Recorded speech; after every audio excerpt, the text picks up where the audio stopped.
我穿越古代开饭馆，直接靠微波炉和预制菜杀疯了。别家大厨天不亮就烟熏火燎，我这儿的绝世美味，叮3分钟就出锅。别家还在为食材绸缎肝肠，我冰箱里的食材永远用不完。一道神仙鸡丁香翻整条街，食客疯抢，座无虚席。武林盟主天天蹲店打卡，赖在店里不肯走，公主亲自上门，砸重金求我开分店。直到那天，我的微波炉再也支撑不住，彻底罢了工。而此刻的我，正为现代外卖小店的倒闭心烦意乱。门外忽然响起一声洪亮的叫喊：“掌柜的，人在吗？快上点吃的，真要饿坏了！”陆明正低头琢磨，这中气十足的嗓音打破了店内的寂静。来了来了，这就好。您想用点什么？本店承诺15分钟内上菜，超时免单。陆明下意识应声，收起手机，可一抬头，他整个人都呆住了。原本充满现代感的小店前台，不知何时变成了一座古意盎然的酒楼，水墨屏风，厅堂里的八仙桌，老榆木的楼梯，高高悬起的大红灯笼，一切既陌生又透着诡异的熟悉。这是哪儿？我明明该在自己的外卖小店啊！再看这位客人，一身古代长袍打扮，难道自己不小心闯进了哪个影视拍摄场地，还是没睡醒，产生了幻觉？掌柜的，还发什么呆？赶紧上菜啊！随便什么都行，我不讲究。客人见陆明愣着不动，不耐烦地催道：“哦，马上，这就去。”陆明连忙点头，转身往后厨走。不管是不是真的，他都觉得得去洗把脸清醒一下。进了后厨，他顺手拉开冰箱，拿出一包店里销量最好、库存也最多的宫保鸡丁，剪开包装，倒进碟子，送进微波炉，做一气呵成。微波炉运转起来，陆明这才有空拧开水龙头，用凉水冲了把脸，定了定神。他深吸口气，再次走出厨房。白炽灯、玻璃门、电风扇，熟悉的布置，熟悉的气氛。看来刚才果然是幻觉吧？那位客人根本不存在。等等，客人不存在的话，那盘宫保鸡丁不就白热了？算了算了，留着自己吃吧，反正晚上也没吃饭。陆明摇摇头，转身回到厨房，刚好3分半钟，加热结束，一股诱人的香气从微波炉里飘出。他拿起筷子夹了块鸡肉尝了尝，虽说只是预制菜，味道倒还真不错，就是不知道里头加了多少科技成分。前厅里，陆明进厨房后，只剩饿得肚子直叫的客人独自坐在大堂。要不是饿得厉害，我才不会进这种毫无名气的小店。早知如此，就不该贪快选这条路。这破地方要吃的没吃的，要住的没住，简直是个大坑。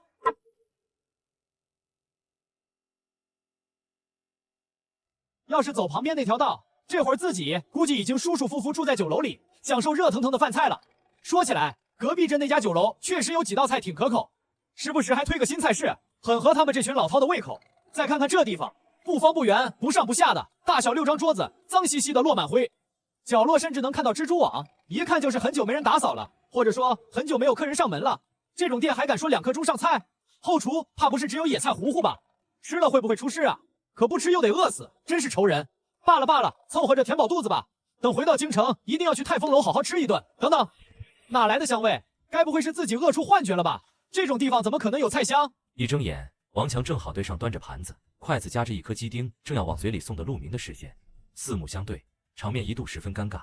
掌柜的，您这年头居然还有当着客人面偷吃客人饭菜的老板，简直离谱！没事，客官，我就是替您尝尝熟了没。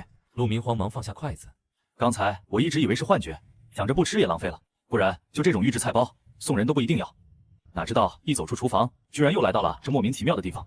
行了行了，这叫什么菜？王强的注意力早已被陆明手里的菜吸引了过去，那香味实在太过诱人。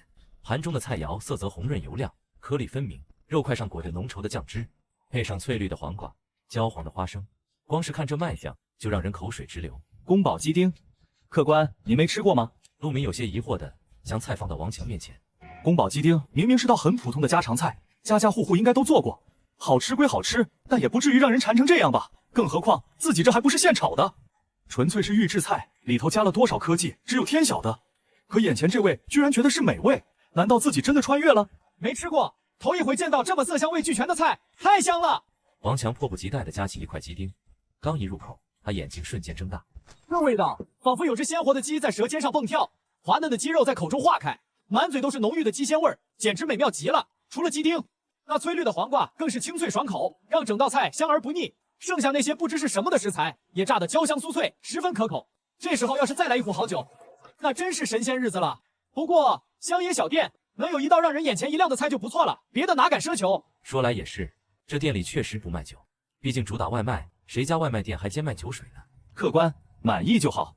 见王强吃的这么香，陆明反而有点不好意思了。5块钱一袋的预制菜，实在配不上这样的夸奖。那香气多半是用了什么工业香精。至于鸡肉的滑嫩，也不知道添了什么科技与狠活。最吓人的是，这菜包的保质期长达2年，现在已经过去1年半了。光想想保存2年需要加多少防腐剂？当然，价格摆在那儿，5块钱一袋，有荤有素，只要吃不坏人，都算值得表扬。好吃，太好吃了！我从没吃过这么美味的菜。再来1份，不，再给我上10份。王强飞快地把盘子舔干净，豪爽地说道：“这菜味道是真不错，就是分量实在少了点。至于价钱，我倒真不在乎。”好嘞，您稍等。回到厨房，开冰箱，剪包装，装盘，放进微波炉，30秒解冻，3分钟加热，一套流程下来，熟练的让人感慨。10个微波炉一起运转起来。趁着这个空隙，陆明终于有时间琢磨刚才进出前后厅那种奇特的差异。问题似乎就出在我走的是哪扇门，因为厨房面积不小，后厨开了左右2扇门，一扇直通店铺前厅，出去就是平常的外卖店面，另一扇则拐了个弯，从楼梯下方出来，原本是为了方便自己上楼休息用的。谁能想到眼下竟出了这样的意外，从这扇门走出去，居然就穿越到了古代。陆明又探出头去试了几次，果然直接通往前店的那扇门，外面仍是现代的店铺，而从楼梯底下那扇门出去，就回到了那个陌生的古代时空。自己居然真的能穿越。一连串微波炉完成的提示音将陆明从恍惚中拉回现实。他整了整衣服，将10份宫保鸡丁从微波炉里取出来。不管怎样，得先招待完眼前这位客人再说。至于以后的事，等关了店再慢慢研究也不迟。端着餐盘走出后厨，陆明又一次和正在舔盘子的王强对上了视线。客官，这倒也不必如此。陆明面上维持着笑容，心里却暗暗嘀咕：看这人穿得挺体面，怎么活像饿了几辈子似的？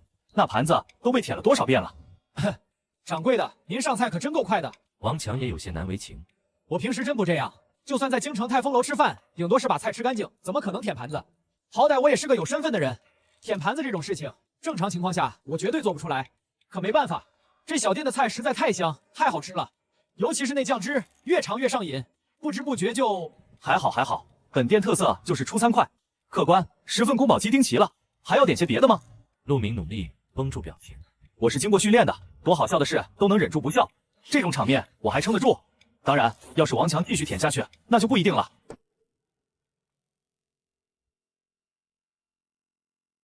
不用了，等等，你这儿有米饭吗？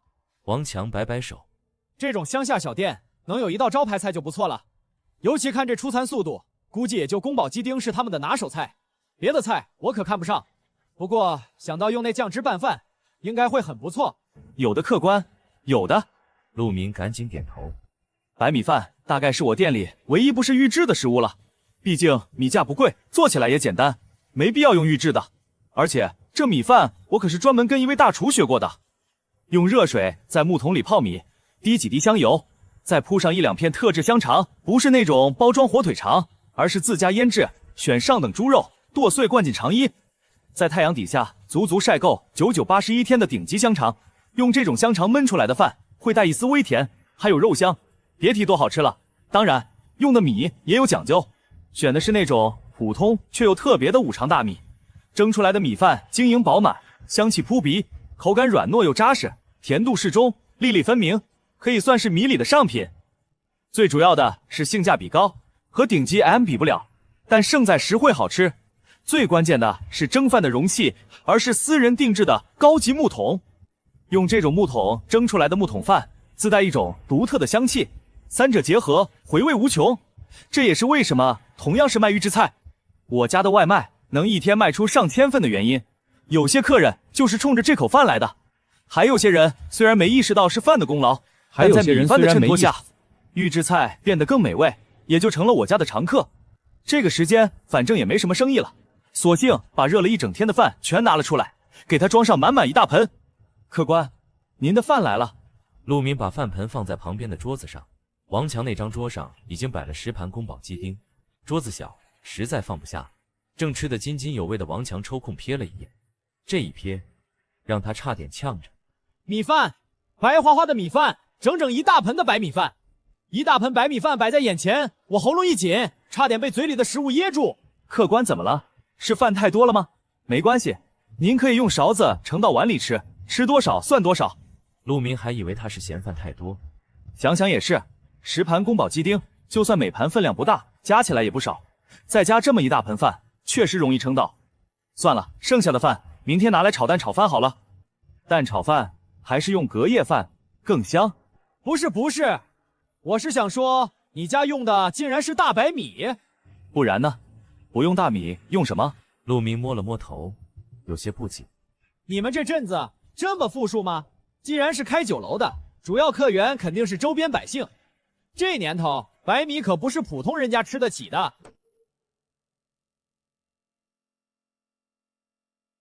大部分老百姓吃的都是糙米，用吃糠咽菜形容可能夸张了点儿，但顿顿吃白米饭是绝对不可能的。能天天吃上白米饭的，那得是大户人家。就算是一般的7品官员，如果不贪不占，也得粗粮搭配着吃，哪可能顿顿大白米饭？这么一大盆白米饭可不便宜啊！一时间，我都有点担心起自己的钱袋了。这种现象不是凭空出现的，而是有些人辛苦努力的结果。对了，这顿饭多少钱？被陆明那理所当然的语气再次弄得一愣，王强有些不淡定了。我算算，宫保鸡丁每盘10文，10盘100文，这盆饭算5文好了，一共105文。陆明心里盘算着，店里的价格总比外卖便宜些，一般外卖卖12文，堂食10文，省了中间环节，就算价格低点，赚的反而更多。105文，这么便宜？王强有些吃惊。就凭这宫保鸡丁的味道，要是放在京城泰丰楼那种地方，光这一道菜就敢卖100文。这顿饭我本来以为怎么也得花上1两多银子，哪知道10几盘荤菜加上一大盆米饭，才100多文，也太划算了。您这么理解也行。陆明本想说他收的是105元，但想到这是古代，就算了。我现在只想赶紧把人打发走，然后好好研究这到底是怎么回事。好，105文是吧？这是1两银子，再给我安排个住处，剩下的赏你了。王强乐呵呵地掏出1两银子放在桌上。抱歉，小店只供餐，不提供住宿。陆明心里一紧，开什么玩笑？我这地方太古怪了，怎么可能留人过夜？万一秘密暴露，那就危险了。没关系，随便找个地方让我歇一晚就行，我可以加钱。王强美滋滋地吃着宫保鸡丁，完全没意识到哪里不对。加钱也不行，客官您尽快吃吧，小店马上要关门了。陆明表情认真。对我而言，1两银子和1钱银子没什么区别，反正都不是人民币，我也没概念。提到金子，我或许会动心，却依然会果断回绝。没有什么比守住自己的秘密更重要。这样啊，好吧。见陆明态度坚决，王强也不好再坚持。虽说天色已晚，但我们这类人常年在外奔走，风餐露宿是常事，野外过夜也没什么大不了。今天能吃得如此丰盛可口，已经让我很知足了。不过这菜的确异常美味，饭也相当好吃。这白米饭似乎比我以往吃过的要香甜100倍，既有肉香，又粒粒分明，软硬恰到好处。可这不就是白米饭吗？一碗饭能好吃到哪儿去？一定是错觉，肯定是错觉，是菜太好吃带来的错觉。王强摇摇头，把饭的滋味全都归功于宫保鸡丁的美味。他吃饭速度不慢，短短1个时辰就把10盘菜和1盆饭吃得干干净净。就在他打算再次舔盘子的时候，被陆明客气地请了出去。关上店门的那一刻，陆明长长舒了口气，终于有时间好好打量这家凭空出现的古代酒楼。店内陈设颇为简单，5张4人小方桌，1张能勉强挤下10来人的长条桌，此外就是正对店门的柜台，以及一部通往楼上的木梯。后头似乎还有个院子。陆明先去后院转了一圈，院子不小，有马棚、石磨，还有几间厢房，格局像是按客栈样式建的。最关键的是，后院竟也有一扇门通向厨房，从那儿进去能看到一个标准的古代厨房，里面蛛网遍布，积着厚厚的灰尘，恐怕多年无人踏足了。灶台空荡荡的，连老鼠的影子都没有，看来似乎是时空错位，让我家后厨那扇门和这家客栈后厨的门连通在了一起。看完厨房，陆明又上楼看了看。楼上没什么特别的， 10几个房间空无一物，同样布满蛛网。夜里上去，阴森森的，仿佛进了鬼宅。转了一圈，只觉得后背发凉。陆明赶忙下楼回到了后厨，见到自己熟悉明亮的厨房，我才感到一丝家的温暖。还是现代好啊！简单把碗碟放进洗碗机，陆明回到自己温暖的小床，倒头便睡。这一觉直接睡到了第二天下午。醒来看了看时间，早已过了午市。陆明也不打算开门营业了。我还有更重要的事要办。去古玩街。陆明掂了掂手里的15枚铜板和一小块碎银。虽然王强坚持要给1两银子，但我没多收，不该拿的钱不拿。既然定好了价，就按价收。真想多赚，下次涨价就是了。我可不是那种黑心商人，在我店里向来明码标价，宰客的事我不做。在街上逛了逛，他挑了一家顺眼的古玩店走进去。古代的钱终究是古代的钱，要想换成现代货币，还得看看行情如何。哟，客官想看点什么？古玩店老板是位笑呵呵的老先生，看起来挺和善。不买东西，我这儿有几样物件，想请老板您帮忙长长眼。陆明没绕弯子，直接把铜板和碎银递了过去。小兄弟，方便问问这东西是哪儿来的吗？祖上传的还是……老板只扫了一眼，就迟疑地问道：“买的。”陆明随口编了个理由。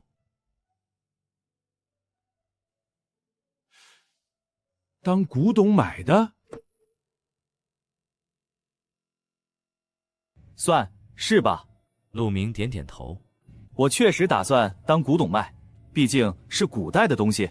哦，那恕我直言，小兄弟，你恐怕是买到假货了。老板摇摇头，面露惋惜。假货？不会吧？陆明有些发懵。难道昨晚真去了影视基地？可我今天出门前看了一眼，那家店还在。昨晚也不是做梦。这个，你要是当古董买，那肯定是假货。你看这大钱通宝，字就不说了，咱们往上数数，上下5000年，哪有个叫姓钱的朝代？再说古董最讲究包浆和氧化，这铜板这么新，做出来绝对不超过20年，只能说造假造得太不用心了，连成本都舍不得下。还有啊，小兄弟你也太好说话了吧，这我都不知道怎么说好了，钱花的不多吧？老板此刻看陆明的眼神，已经带上了几分看傻子的意味。这么假的东西，他怎么就敢买呢？不多，也就花了115块。陆明有点懵，这方面我确实没细想过。不过仔细一想也是，古董都得经历岁月沉淀，我这儿直接从那个时代拿来的，能有多少年头，还得再放放才行。只是我原本设想的倒买倒卖计划，看来是泡汤了。哦，那倒也不算太贵，不过还是亏了，只是亏的没那么狠。老板依旧笑呵呵的。这话怎么说？陆明不解。你这东西虽然不是老物件，但铜是真铜，银也是真银。现在铜价大概85块1公斤，银价1公斤1万出头。你这铜钱和银子虽然纯度不高，但卖个50、60块还是可以的，算是亏一半吧。你找个金银铺子应该能出手。当然，要是按古董算，那就纯属打水漂了。老板好心提醒道。好的好的，多谢老板指点。陆明道了谢。能卖50、60，亏的倒不算多。我那些预制菜成本也就这个价，但问题是也没赚到钱啊。离开古玩店，陆明又找了几家问，得到的都是同样的答复，让他顿时有些泄气。本来还想靠这个多赚点，现在看来只能放弃这个念头。想赚钱，除非把菜价提高，可那样也赚不了多少。真是离谱，赚钱怎么就这么难？我都能穿越古代了，等于开了金手指，居然挣钱还这么费劲，简直让人哭笑不得。回到店里，已是下午3、4点。今天的外卖订单是不打算接了，但另一边的情况我还是想摸清楚，哪怕不赚钱，那边也得处理好，不然万一有人从那边摸进来，世界可就乱套了。要不把这门给堵上？陆明盯着后厨那扇门，有点跃跃欲试的冲动。好在理智占了上风，还是先弄清楚那地方究竟是哪里再说吧。客栈依然是昨晚那副陈旧模样。陆明走到门口，将大门推开。咚的一声轻响，一个小小的身影匆忙从地上爬起来。对不住，对不住，掌柜的，我不是故意的。啊！你是？眼前是个13、14岁的少年，身形单薄，陆明并不认识。我是隔壁村的，您叫我林浩就好。王公子给了我1钱银子，让我在这儿等您开门，然后对您说一句，这么晚还不开门，难怪店里没生意。不好意思，不好意思，是王公子非要我这么说的。没事，具体说说怎么回事？陆明神情平静，这事没什么可生气的，开店晚来是事实，还专门雇人来骂自己，显然是对这家店满意到了极点，是那种吃不到心心念念的东西后气急败坏的满意。这其实是对小店最大的认可，要是一般顾客早就扭头走了，哪会花钱就为了吐槽一句。果然从这少年口中，陆明大致明白了经过。昨晚那位王强压根没离开，直接在店门口睡下了。本以为睡到天亮就能美美吃顿早饭再上路，结果早上预料中该开门的店根本没开。没开就没开吧，反正昨晚吃的挺饱，也不怎么饿，早上不开，中午总该开了吧。王强就这么等啊等，就想着好好吃一顿再出发。结果我不光是早上没开门，中午也没开，眼看着再不走今天就赶不回去了，王强只好放弃。正好林浩来镇上卖药材路过这儿，就被他拉来当了帮手，给了他1钱银子，换走了他带的干粮，顺便让他在这儿等着。就这么一直等，等到现在。当然除了这些信息，陆明还从林浩那儿打听到了不少关于这个世界的情况。他们所在的朝代是大前王朝，大前王朝连年打仗，百姓日子艰难，直到20多年前实在打不下去了，才好不容易停战，但粮食短缺，衣物匮乏，就连人口也凋零得厉害。虽说休养了这些年，恢复了一点元气，但这地方除了人祸，天灾也一点不少，不是旱就是涝，这几年几乎颗粒无收，一个惨字都不足以形容。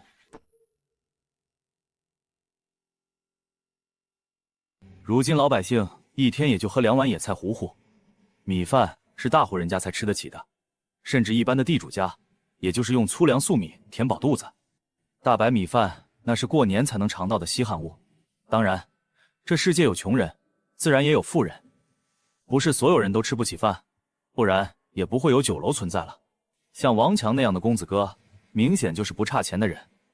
只是我所在的这个镇子，实在算不上什么富庶地方。我这儿叫客货镇，原本是通往京城的必经之路，水陆交汇，算是个商旅往来的重镇。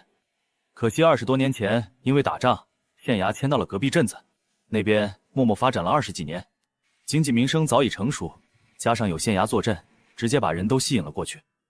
结果客货镇现在除了些原住民和过路的，基本上没什么人影了，人一少，其他自然也就发展不起来。我这家店原来就是这么关掉的。这里原本是繁华的商业街，现在全没了。要不是我把门打开，这儿就是条死街。老板，我真不是故意的。对了，王公子还让我帮您把酒楼打扫一下，免得下次来还是乱糟糟的。林浩说完，起身就要去找抹布，只是他的肚子不争气的咕噜咕噜叫了起来。你没吃饭？陆明有些意外，这才想起刚才林浩说王强换走了他的干粮。本以为他会给自己留点，看来是个实诚孩子，一点没剩。嘿嘿，没事的，我干活利索，干完就能回去吃了。王公子给的那1钱银子，够我们家用好几个月了，干粮全给他也是我赚了。林浩连忙说：“这样吧，我先给你拿点吃的，我们这儿别的不多，饭管够。”陆明说着就往后厨走，反正也就几块钱的事，总不能让人饿着肚子干活。3分半钟后，一股独特的香气在酒楼里弥漫开来。好香啊！林浩使劲吸了吸鼻子，像只小狗似的。吃吧。陆明端出一盘宫保鸡丁，外加1碗白米饭。这太贵重了，我不能要。林浩虽然口水都快流出来了，但理智还在。白米饭，香喷喷的肉菜，这是我这种乡下小子能吃的吗？这一顿怕不是要把他今天赚的1钱银子全搭进去。没事，就当是给你干活的报酬。陆明不在意地说。不行，王公子已经给过工钱了，我不能再收。要不我拿这些东西跟您换这顿饭吧。正好我早上其实是采了药来镇上卖的，还没到药铺就被王强拦下了。只是背篓里的药都是随手采的，也不知道老板看不看得上。陆明自然不认识药材，不过没关系，他有万能识图软件，随手拍了张照，软件就识别出这是野生黄精，还标出了价格，50元1公斤。看着这一背篓，少说也有5、6公斤，算下来能卖200多，比昨天王强给的还多。怎么样，能换吗？林浩有些忐忑。以往他这一筐药材拿到药铺也就卖几个铜板，也不知道够不够付这顿饭钱。行，太行了。以后你要是再有药材，先拿来我这儿看看，我这也收。铜钱银子换不了多少，但药材可以，尤其是这种纯野生的，在遍地大棚种植的现代，绝对是个稀罕物。陆明心里盘算着，古代收药，现代卖，这路子似乎有点意思。好的好的，谢谢老板，谢谢老板。林浩感动的眼眶都红了。客气啥，快吃吧，凉了就不好吃了。陆明摆摆手，虽然不知道古代药材值不值钱，但在山里肯定卖不上价。就好比城里的榴莲卖几十块一个，但在产地白送都没人要，运输成本其实占了货物价值的一大部分。但我那边就不一样了，现代交通方便，快递发达，最缺的恰恰就是野生的东西。只要找对门路，野生药材在网上还能卖出更好的价钱。就在林浩狼吞虎咽埋头吃饭时，寂静的街上忽然传来哒哒的马蹄声。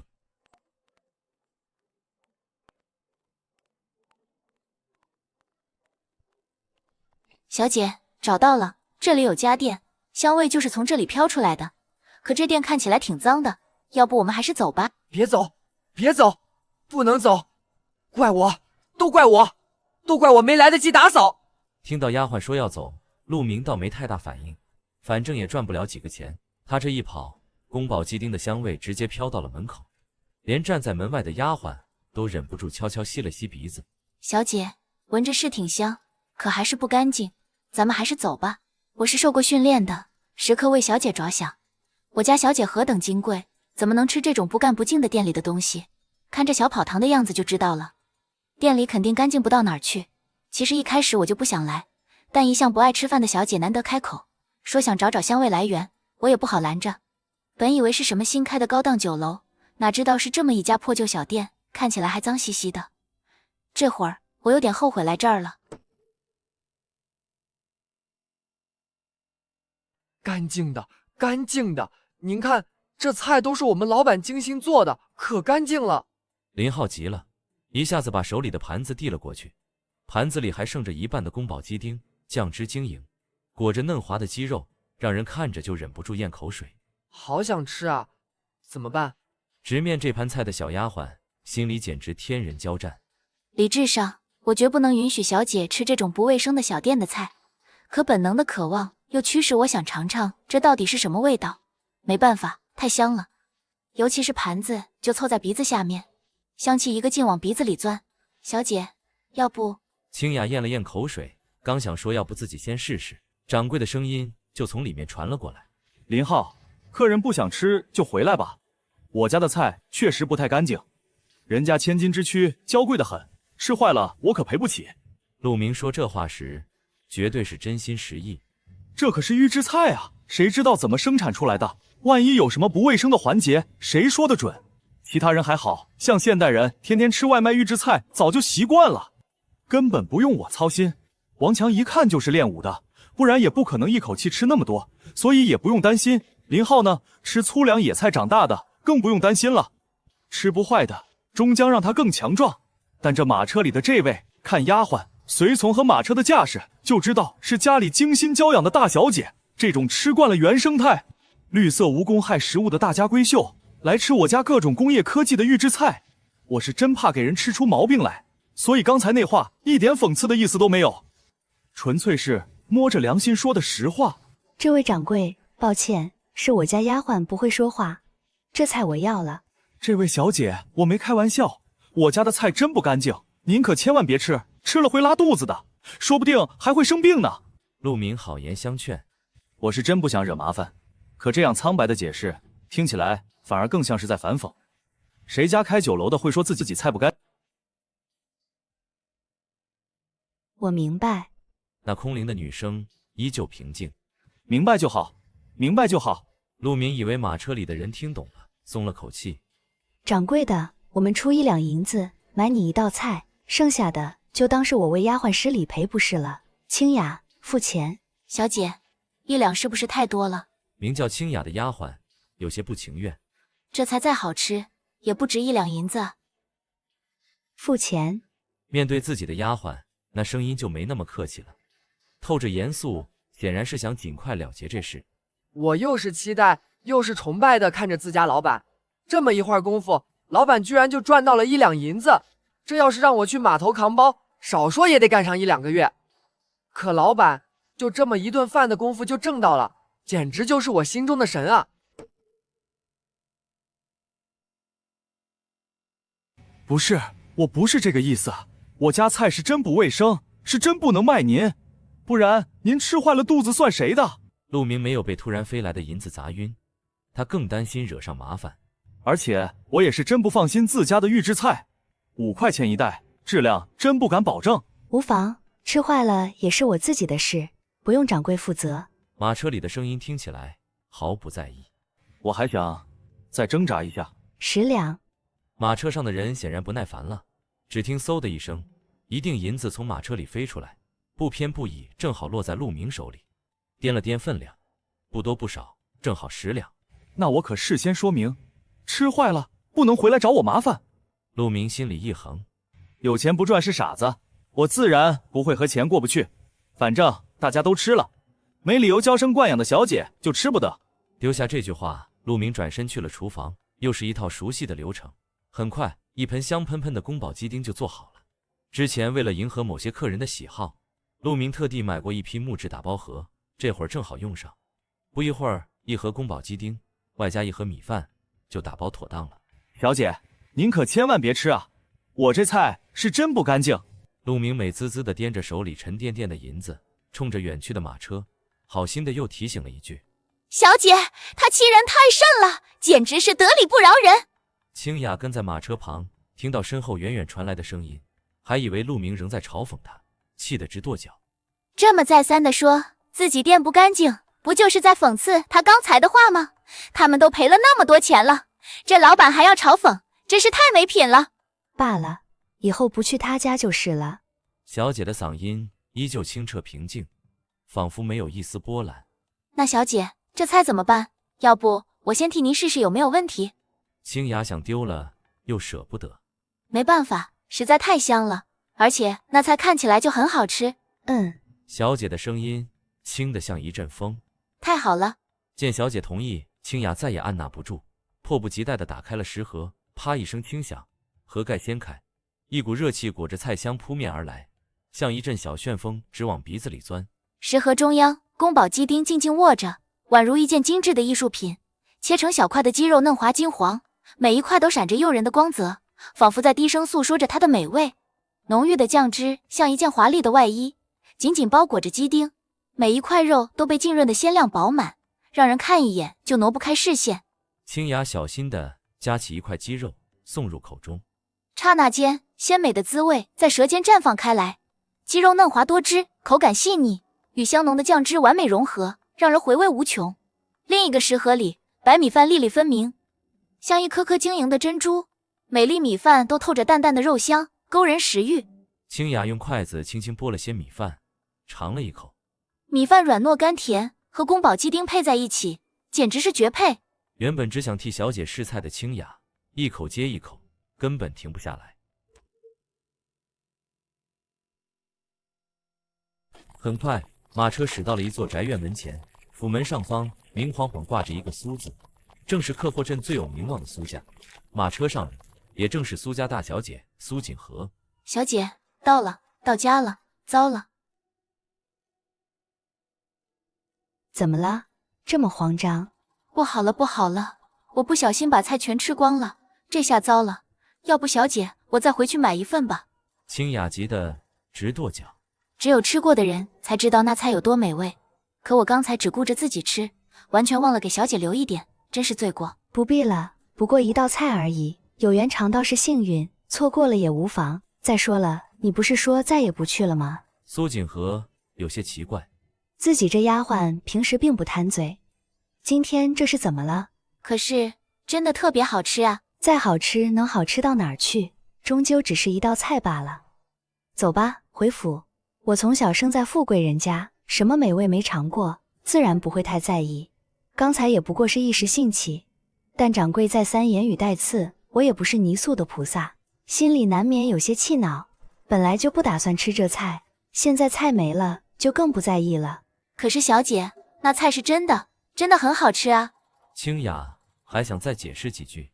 菜是我吃的，只有我最清楚，那味道太鲜了，勾得我还想再吃。别说了，回府。酒楼这边送给苏锦和，林浩就迫不及待地开始收拾起来。他打来水，拿起抹布，使劲擦洗着每个角落，每处地方至少擦了4遍，连地板都没放过，恨不得把地面擦得像镜子一样亮。门口的招牌更是擦得锃光瓦亮，老远看去就让人觉得精神。当然，这么卖力干活的后果也显现了出来。直到晚上，1楼才勉强打扫干净，2楼一点都没动。行了行了，别擦了。陆明看了看时间，已经晚上8点了，连忙拉住还在埋头擦洗的林浩。不行啊，老板，我收了王公子的钱，答应了的事一定要做完。林浩手里的动作没停。一来我收了钱不能不办事，二来老板对我实在太好了，不但让我吃上了白米饭，还让我尝到了顶级的美味，怕是神仙吃的也不过如此吧。我一个穷人家出来的孩子，除了有一把力气，也没什么能报答的，只能多卖力干活。我已经想好了，不止今天，以后每隔一段时间我就过来帮老板打扫，不然对不起老板对我的好。我没说不让你干，但今天我们得打烊了，你可以明天再来。当然，我们早上不开门，你可以先去山上采点草药，下午再过来接着干。陆明心里盘算着，今天赚了一笔大的，我只想躺平休息。10两银子，按古代银和金的兑换比例10比1算，相当于赚了1两金子。金价可比银价贵多了。我刚查了查，现在金价90多万1公斤，1两金子就是4万5千多块，一天挣4万多，简直不要太爽。这有钱人的赔礼方式真是朴实无华到让人讨厌不起来。我也想明白了，钱不能当古董卖，没关系，铜和银不值钱也没关系，只要金子值钱就行。以后赚了钱全攒着，最后换成金子拿出去卖。我那边银和金的比价是90比1，哪怕这里的金子纯度不高，只要是真金，我就绝对亏不了。当然，今天赚了这么多，肯定要偷个懒，干脆早点关门好了，反正晚上也不会有客人。老板，您真的喜欢草药？当然，我不是跟你说了吗？你拿草药来我这儿，我不但给钱，还管饭。真的？老板说的是真的？饭我是吃过的，说是神仙吃的也不过分，而且配的是大米饭，这种东西真的是我能天天吃到的吗？至于草药，我一点也不担心，我们那片大山里别的不多，就是草药多，只是以前一直卖不上价，所以我只是偶尔采点来卖。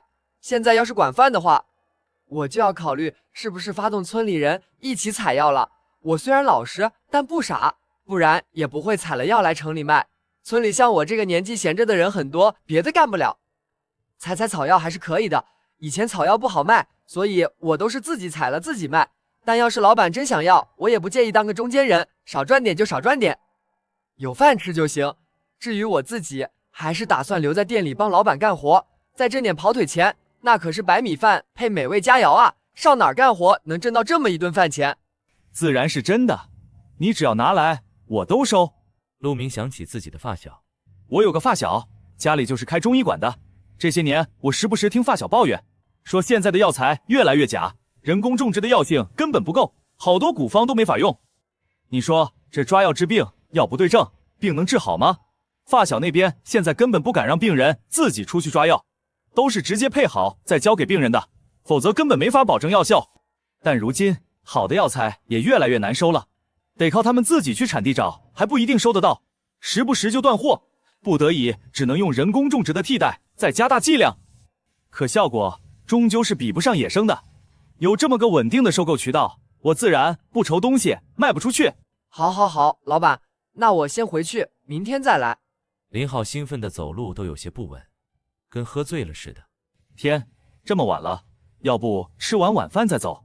陆明有些不放心。不了，不了，不能再让老板破费了。老板，我先走了，明天见。林浩兴冲冲的转身就跑，一眨眼就没影了。今晚我注定要兴奋的睡不着了。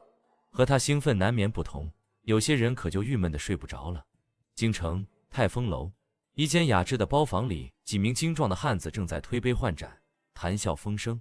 来来来，王少，京城一别，也有3、4个月没见了，这次兄弟们专门摆了桌接风宴，一定得让你吃好喝好。是啊，王少，这一路上风餐露宿的，吃喝肯定将就了，这次回来可得好好补补。没错没错，你看这烧花鸭、烧雏鸡，都是王少你以前最爱吃的，尝尝看，还是不是那个味儿？主位上，王强坐在正中，和几人把酒言欢。桌上的菜都是他过去的心头好，这回可得好好享受一番。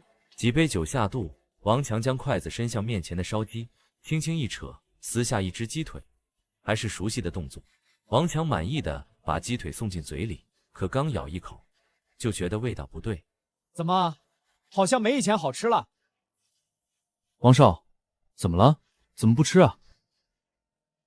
这味道是不是不太对？泰丰楼换厨子了？王强疑惑地问。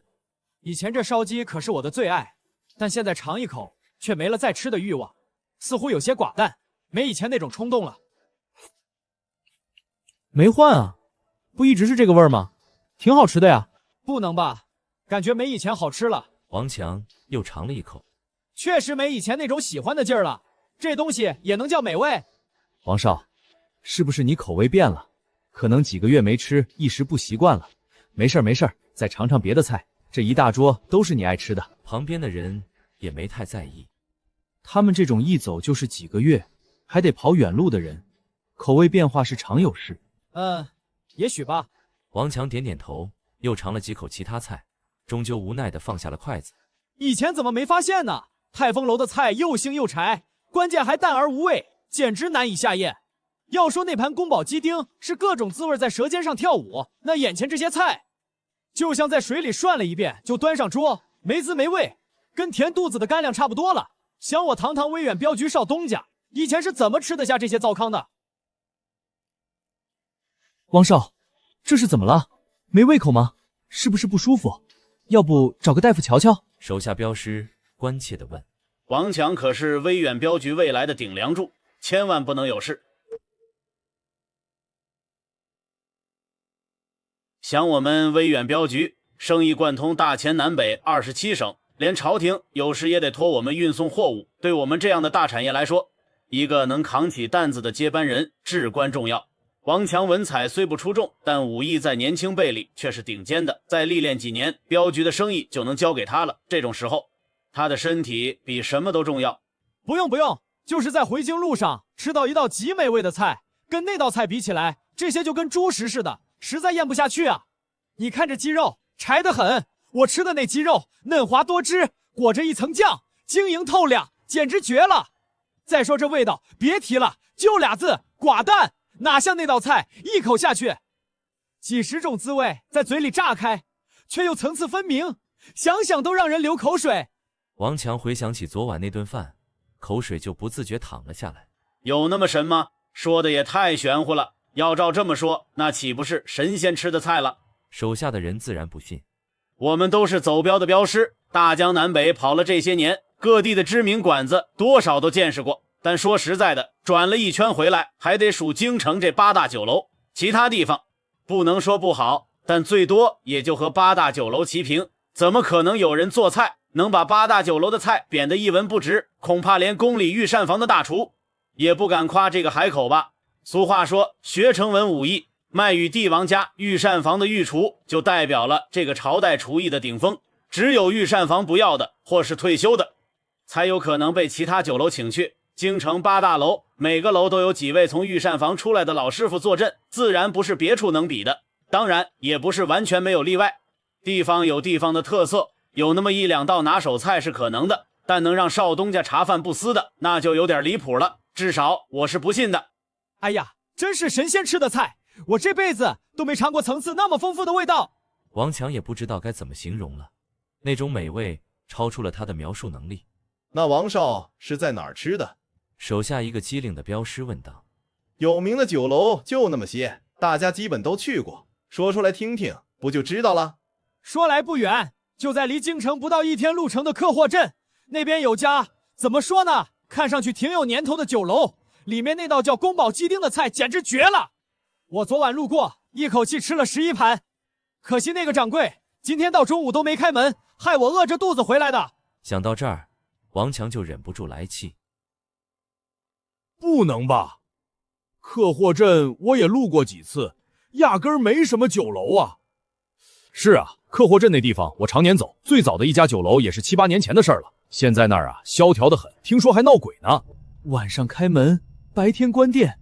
王少，您不会是撞见鬼了吧？要不，我们去庙里拜拜，驱驱邪。呸呸呸！本镖师阳气旺盛，一身正气，鬼见了都得躲着走，哪能撞上鬼？再说了，就算真遇上，也该是吸人精气的艳鬼，怎么会是个卖菜的菜鬼？嘴上这么说，王强心里却有些发毛。该不会真碰上什么鬼店了吧？要不改天去庙里拜拜？肯定是撞鬼了，我就不信有什么菜能让王少惦记成这样。菜好吃是有可能，但能好吃到让人吃不下别的，绝对有问题。有鬼，肯定有鬼。一个镖师斩钉截铁说：“就是啊，让人茶饭不思，吃不下东西的，能是什么好玩意儿？王少，您绝对是遇上不干净的东西了。”另一个镖师也笃定道：“不至于吧？那菜确实是前所未见，闻所未闻。老板看着也不像恶人，而且那儿的白米饭也特别香，比别处的都好吃。”王强愣愣的为陆明辩解：“饭再好吃，能好吃到哪儿去？绝对是鬼迷心窍了。王少，我家二姥姥就会驱邪，明天我就请她来给您看看。”一个镖师热心的提议：“不是，我真没撞鬼，真的，那店绝对是真实的，菜也是真的，是真的好吃。”王强坚持自己的判断：“王少，真不是我们不信你，实在是您说的太玄乎了。又是晚上开门，又是美味百倍，又是白天不开张，世上哪有这样的店？我看还是赶紧找道士驱驱邪吧。”其他人纷纷表示怀疑：“嘿，我这暴脾气，你们怎么就不信我呢？那真是神仙美味。算了算了，你们没吃过，跟你们说不清。”王强也来气了：“王少，也怪不得兄弟们，实在是没尝过，叫我们怎么信？这样，反正那地方离京城也不远，既然王少想吃，咱们快马过去，也就几个时辰的事情。干脆明天王少带上我们几个没事的弟兄过去见识见识，也不用争真假了，到时候一尝就知道。”一个年纪稍长的镖师出来打圆场：“吕叔不愧是走南闯北几十年的老镖师，经验足。好，就这么定了。不过那地方不能住人，也不知道什么时候开门。这样，明天我们晚点出发，早点回来。”王强也来了精神：“我现在就想吃上一口地道的宫保鸡丁，距离根本不是问题。人生在世，不就图一口吃的吗？”酒楼送走林浩后，陆明迫不及待地躺到床上，拿出手机给发小发消息：“在，有事说事，别想骗我去你家吃预制菜，不吃拉倒，你不吃，有的是人吃。我就想问问，野生药材你们收不收？”“收啊，怎么不收？什么药材？说不好，我又不是学医的，明天你自己来看吧。对了，下午再来。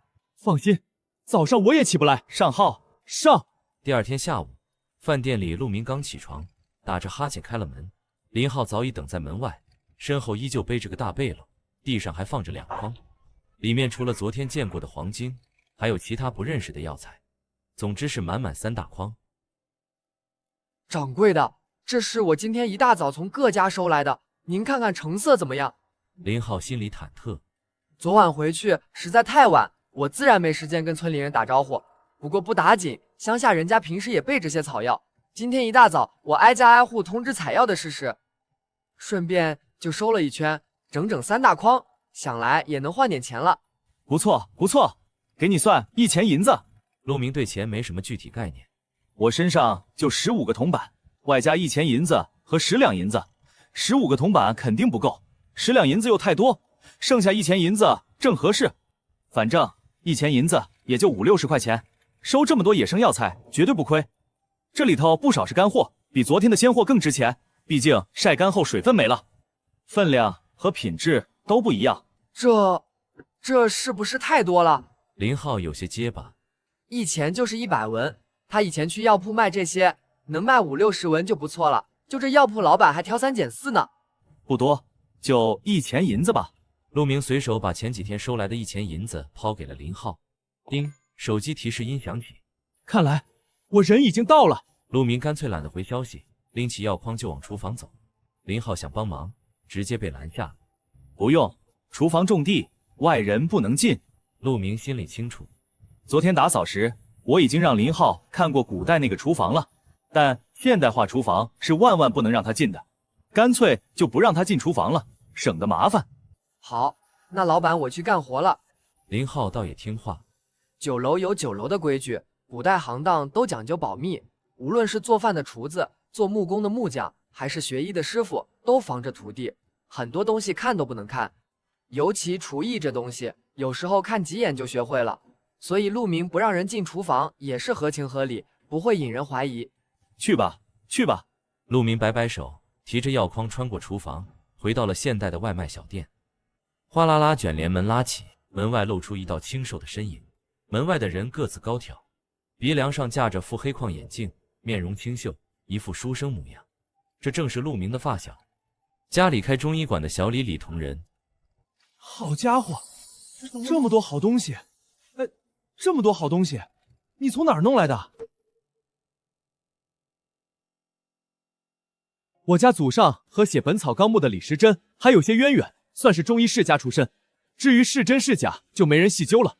反正这年头不挂个名头，根本没人敢找中医看病。你昨晚不还跟我一起打游戏吗？怎么起这么早？快让我看看都有什么！还没等陆明把玻璃门完全拉开，李同仁直接从门缝挤了进来，一头扎进了药筐里。有5年的黄精，还有10年的，这绝对是野生的好东西啊！天魁子，这个也好，外面能卖上百块1公斤，还有这雪上一枝蒿，真是好东西。铁皮石斛，野生程度接近100%，稀罕物，市面上3到5万1公斤。不是，你从哪儿弄来这么多好东西？李同仁越看眼睛越亮。这些东西虽然每样都不多，但胜在稀有啊！这年头想找野生的，除非去那些人迹罕至的深山老林，否则到处都是人工种植，根本搞不到纯野生的药材。俗话说种1年药，3年地无力，种植药材对土地肥力消耗极大，人工种植的地根本供不上，这才导致很多古方像假的一样。实际上不是方子不行，是药材不对，药都假了，效果自然出不来。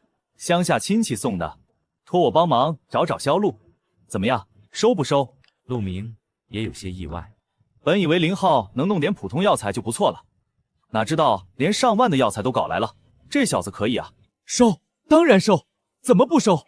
我家刚好就缺这些药。不过说实话，这些东西除了我这儿，别处也没人敢收。以后再有野生的，不管什么药，先收着，别生着。有些药市面上不能流通，但我家上面有关系，能处理，不用担心。至于你这堆嘛，我回去称一下，晚点微信转你。放心，光这铁皮石斛就值好几万了，你这堆最少也能卖个7、8万。走了。背起药了，李同仁一溜烟小跑没影，留下陆明在身后无奈的喊：“喂，把筐子留下啊！”可惜人已经跑远，听不见了。哎，算了算了，不就是几个竹筐吗？拿走就拿走吧。摇摇头，再次拉下卷帘门。陆明直接从厨房穿回了古代。开玩笑，短短1天就赚了10几万，哪边更有前途，简直一目了然。古代酒楼这边，林浩还在卖力擦着地板，陆明却越看越不好意思了。我刚才那些药材，少说值10两银子，可自己只给了1钱，这钱赚的有点昧良心啊。虽说林浩自己去卖，绝对卖不到这个价，但我心里还是有些过意不去。空间要大，安全要稳，智能要强，服务要好。X 行吗？后排能翘2郎腿。后排什么？陆明张了张嘴，一时不知该说什么。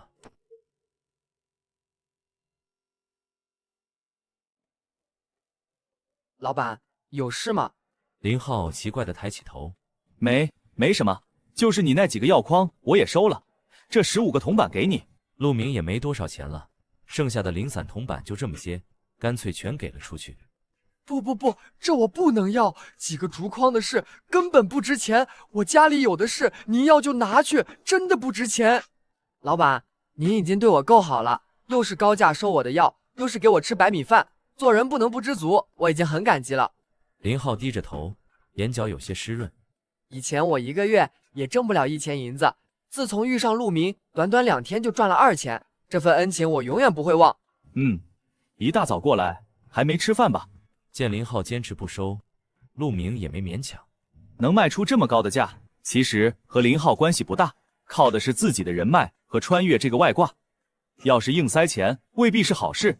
升米恩斗米仇的道理我还是懂的。既然不能给钱，那就在别的地方多照顾照顾吧。没，我不饿，不是，我真不饿。林浩心里直咽口水。我一大早就上山采药，中午又急急忙忙赶过来，根本没时间吃饭，怎么可能不饿？只是陆明不提，我也不好意思开口要，毕竟在我印象里，那顿饭可贵了。昨天还有位小姐花了10两银子吃那么一顿呢。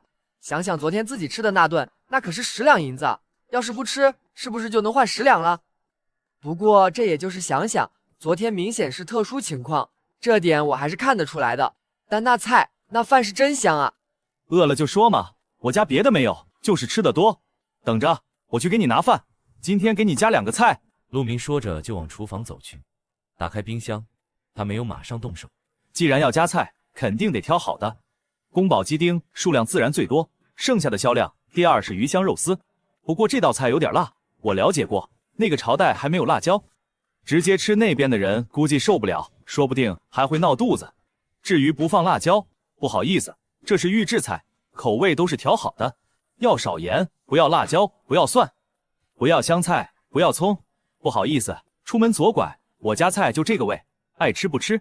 所以鱼香肉丝还是先放放，孩子正在长身体，我挑了又挑，总算选出了2道满意的菜。糖醋里脊和回锅肉都是市面上卖得响的外卖招牌菜，也是库存最多的那种。撕开包装，拿了3盘，依旧是那套熟悉的流程：剪开、装盘、加热。3分半钟后，叮叮叮，3声微波炉提示音同时响起，3道预制菜新鲜出炉。端着餐盘，陆明稳稳地走了出去。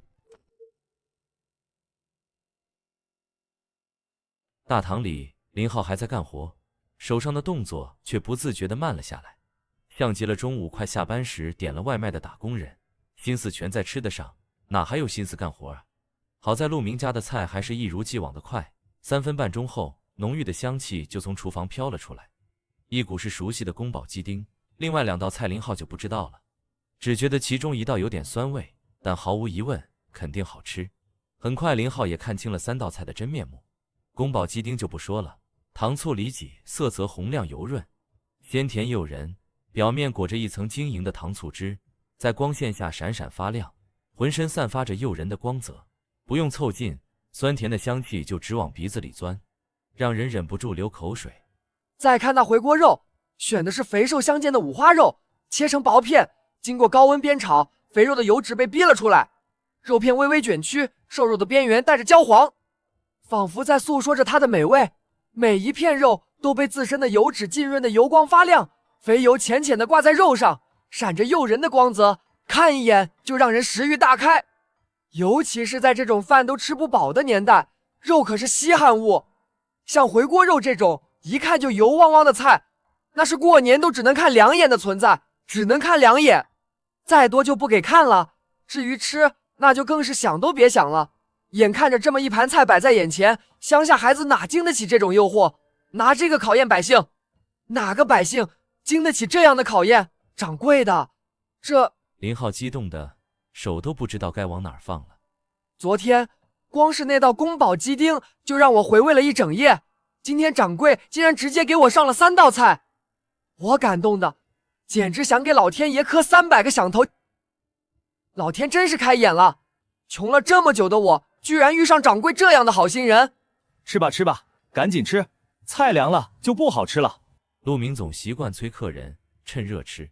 菜一凉就变回冷冻时的口感了，那种感觉怪怪的，不然总觉得有股冰箱味儿。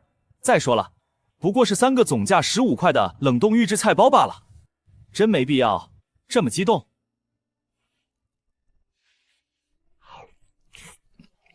好吃，太好吃了！美食当前，林浩也顾不得别的，夹起菜就大口吃了起来。这个香，那个也香。林浩心里美滋滋的。酸甜口的糖醋里，极对他这个年纪的孩子来说最有吸引力。像糖啊、醋啊这些高档调味料，他这辈子哪有机会尝？头一回吃到，简直颠覆了他的想象。美味，实在是美味极了。那回锅肉就更不用说了，满满的油脂配上一口白米饭，简直是神仙过的日子。正当林浩沉浸在美味中时，门口传来一阵马蹄声，而且听起来不止一匹，正由远及近朝这边奔来。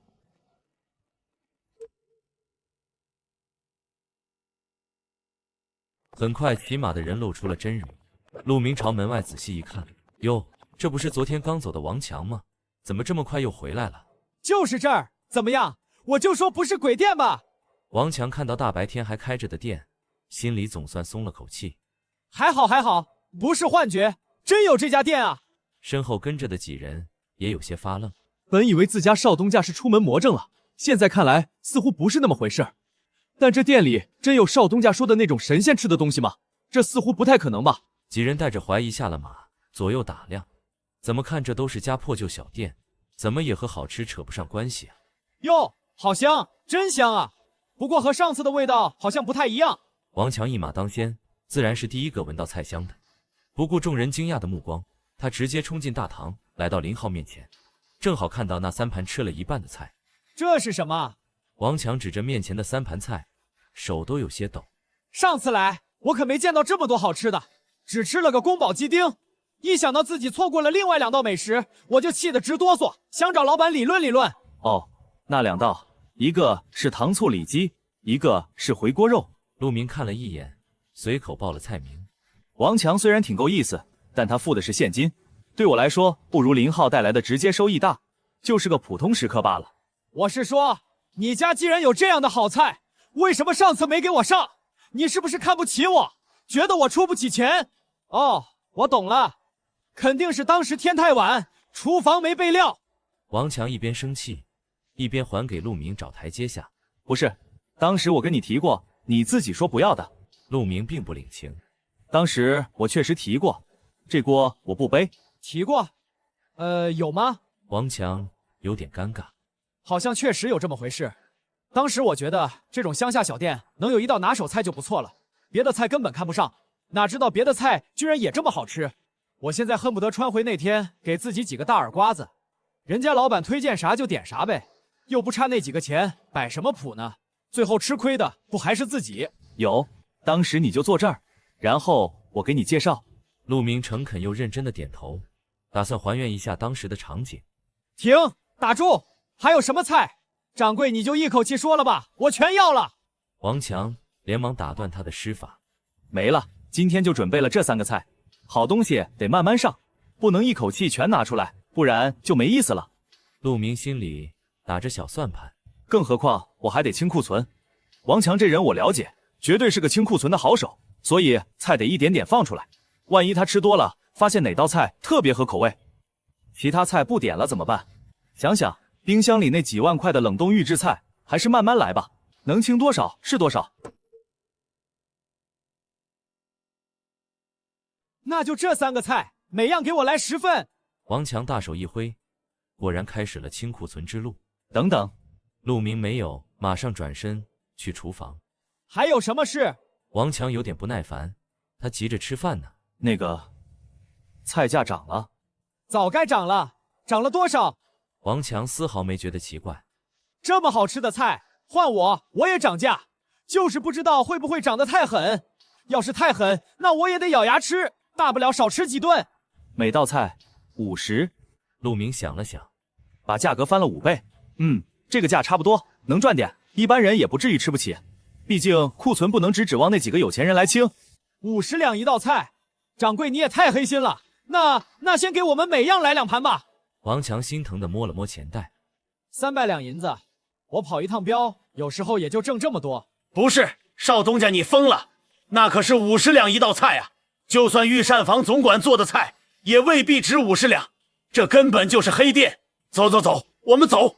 后面几人本来还饶有兴致地站在一旁，一听50两一道菜，瞬间就站不住了。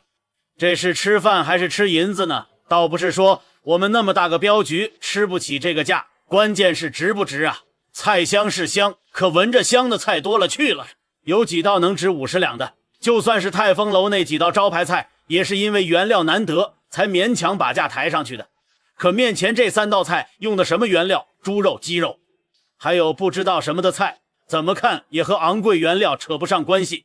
这种菜敢卖50两，不把这黑店砸了，都算我们脾气好。别，这儿的菜真的特别好吃，你们尝尝就知道了。这顿我请客，我掏钱。王强可是尝过味道的。泰丰楼所有招牌菜我都吃过，只能说也就是原料贵了点，跟这里的菜比起来，简直一个天上一个地下。同样是花50两银子，我宁愿花在这儿。只可惜这价格没法像前天那样放开吃了。当初便宜的时候，怎么就没想着多吃点呢？真是，我王强这会儿后悔的只想抽自己。曾经有10文钱一盘的宫保鸡丁摆在我面前，我没有珍惜，等菜涨价了才追悔莫及。人世间最痛苦的事莫过于此。如果老天能再给我一次机会，我定会对老板说3个字：再加点。如果要给这份菜加上一个数量，我希望是1万盘。少东家，这不是谁请客的问题，是这菜根本不值50两银子，几块鸡肉，几片猪肉就敢卖50两？我走南闯北这么多年，就没见过这么不要脸的店。姓吕的镖师闯荡江湖多年，什么场面没见过？500两银子一道的菜我也尝过，不过那是送镖途中误入黑店，被人拿刀架着脖子付的钱，那是他一辈子的耻辱。也正因如此，他对黑店格外敏感。就这菜价不是黑店是什么？就是，这种黑店没砸了他都算客气的。到底吃不吃？不吃就请出去。陆明本来想解释是50文，不是50两的，但听到这些人居然还想砸店，瞬间就不想说了。赚他们几个辛苦钱，还敢摆脸色？欠他们的。反正餐饮生意也不怎么赚钱，要不是冷冻预制菜包积压太多，我都想改行了，开个医馆不香吗？这边收药材，那边倒腾碘板蓝根、布洛芬，再来些抗生素，妥妥2头赚啊！说不定还能在古代混个神医当当呢。吃，我是少东家还是你们是少东家？都给我坐下，有什么话吃完再说。老板，就按我刚才点的上菜。王强是真怕吃不上，直接端出了少东家的架势。陆明的任性我是领教过的，一家酒楼早上不开门就算了，中午居然也不开，这是正常人能干出来的事儿吗？不过不得不说，人家确实有任性的资本，那菜也太好吃了，要不是冲着这菜，我也不至于跑100-200里路，就为吃上这么一口。毕竟以后还得在少东家手底下干活，其他镖师就算再不情愿，也只好坐下了。陆明见状也不多话，直接去了后厨。王强带着人在空桌边坐下。镖局业务忙，有空的镖师不多，这次除了老资历的吕镖师，只带了2个人，一个姓陈，一个姓邓，也都是镖局的老人了，所以即便心里不满，少东家发了话，他们也不会当面顶撞。说话的功夫，林浩已经把饭菜扒拉完了。享受完美食，我这才有空过来跟王强打个招呼。说到底，王强也是我的贵人，要不是王强，我也遇不上陆明这么好的老板。哟，你不是昨天那小子吗？这地方这么贵，你居然吃得起？王强有些吃惊。不是，是老板请我的，我帮忙采药，老板管饭。什么药那么难采？居然管50两一道的菜？王强也惊了。要不我也改行算了。就是普通草药，老板心善，看我可怜，赏口饭吃。就他还心善呢，50两一道菜，这心怕是墨水缸里捞出来的，黑透了。镖师到底年轻，听不下去了。其实也没那么贵啦，昨天有位小姐一道菜才花了10两银子呢。老板其实挺好说话的，待会儿态度好点，说不定还能打折。林浩小声说道。吕镖师一口水喷出来。听听，这说的是人话吗？什么叫才10两银子？10两都够去泰丰楼吃一顿了。这镇上的人都不把钱当钱吗？几人说话的功夫，后厨的微波炉大厨已经完成了6盘菜，带着扑鼻的香气被端了上来。这倒让几位镖师有些意外了。手艺先不说，别看菜卖得贵，这上菜速度是真不含糊啊。光是这点，泰丰楼就比不了，那边上菜慢得很，一般都得提前订，不然等半天。2盘宫保鸡丁，2盘回锅肉，2盘糖醋里脊，再送你们1盆饭，菜齐了。陆明面无表情地把菜摆上桌，开吃。早已按捺不住的王强随手抄起筷子筒里的筷子，大口吃了起来。只一口，我就热泪盈眶，是这个味儿，让我惦记了一整天的味道，那种让菜肴在舌尖跳舞的感觉终于又回来了。其他人却不以为然。菜是香，但也不至于这样吧。尤其是吕镖师，从小看着王强长大，自然不会跟他抢心爱的菜，更何况还是50两一道的金贵菜。我这辈子走南闯北，什么菜没尝过？再说了，到了我这个年纪，味觉已经退化，吃什么都差不多。于是他干脆掏出酒壶，慢慢抿了起来。陈镖师则是打心眼里瞧不上这家店，干脆学着吕镖师也拿出酒壶。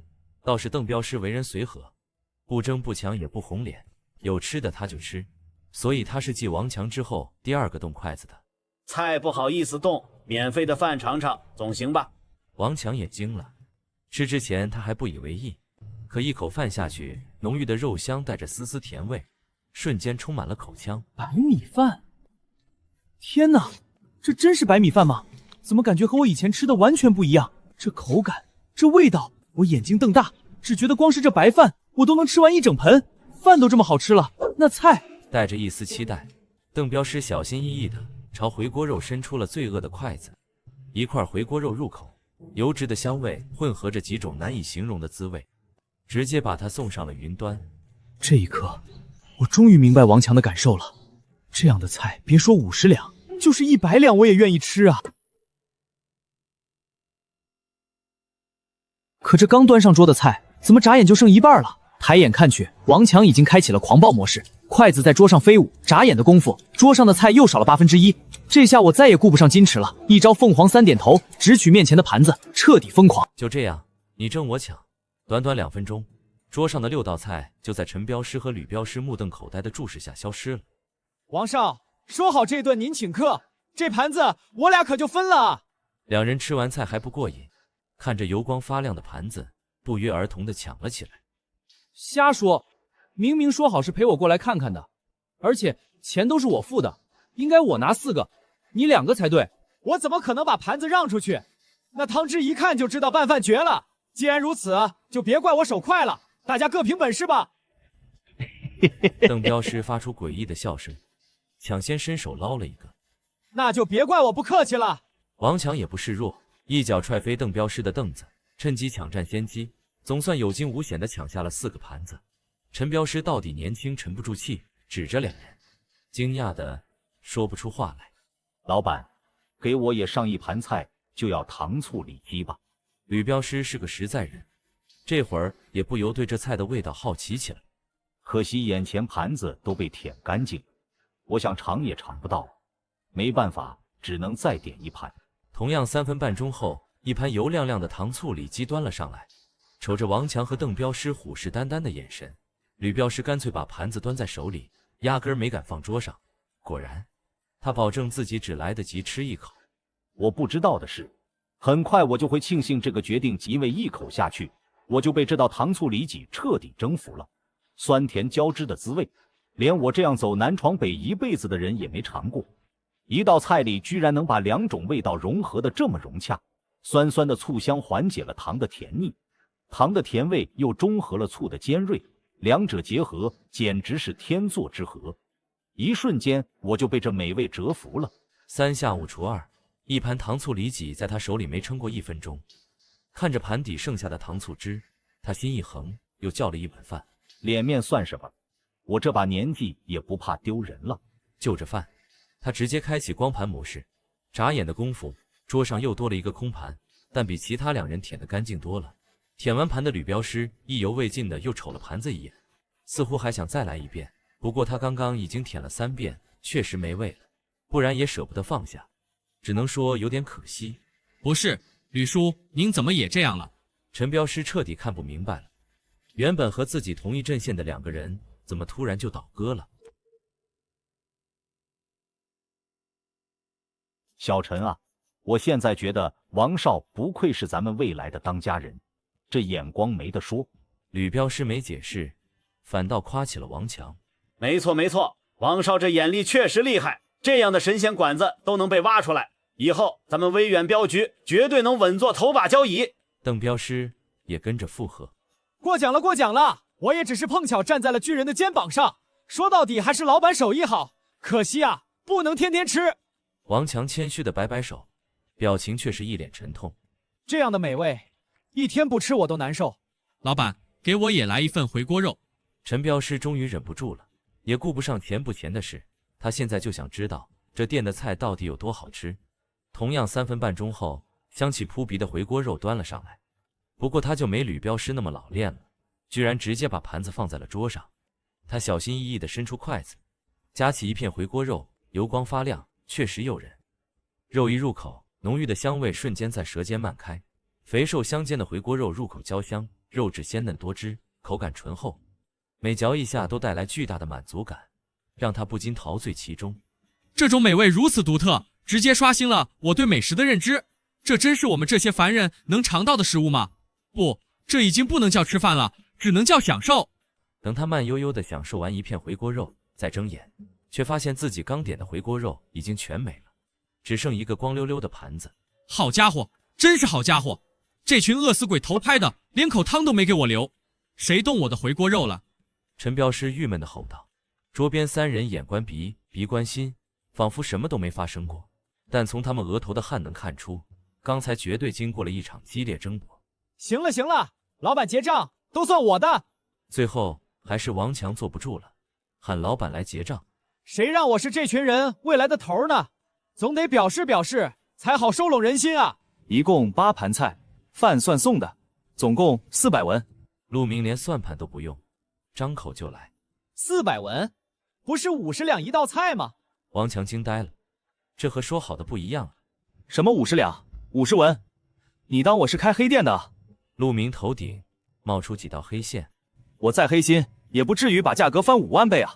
再说，这可是工业流水线出来的预制菜，但凡我还有点良心，也不至于一点良心都不剩。刚才不是说50两吗？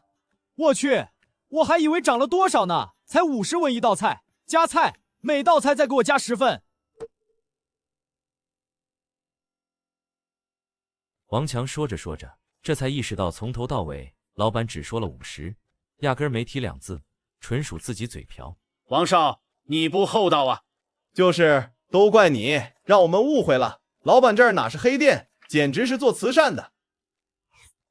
就是，这价格，这菜品，老板真是大善人啊！几个镖师把矛头全指向王强，态度来了个180度大转弯。虽说50文一道菜也不便宜，但经历过50两的大起大落后，50文算什么？关键是这菜确实好，物超所值。行，都是我错，我赔不是。这是50两银子，算今天的饭钱，多了不用退，少了找我补。王强本就大方，我家镖局有时一趟镖就能挣1800两，50两一道的菜都吃得起，哪会在乎这点小钱？好嘞，菜马上来。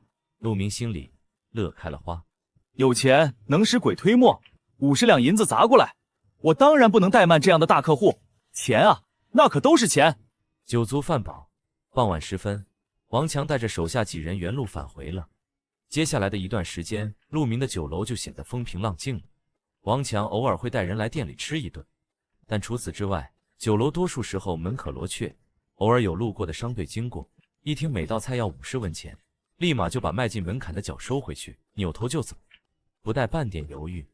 好在如今的我也不太在意这些零散客人了，有了那位千金小姐和王强的支持，短短几天我就赚了20多万，小店1年的业绩都提前完成了。还要什么自行车？我甚至想过，要是2年后冰箱里的冷冻货没卖完，干脆全转手给王强得了，让他出个1800两金子，自己下半辈子直接躺被窝里玩手机。当然，也就是想想，真到那时候再说吧。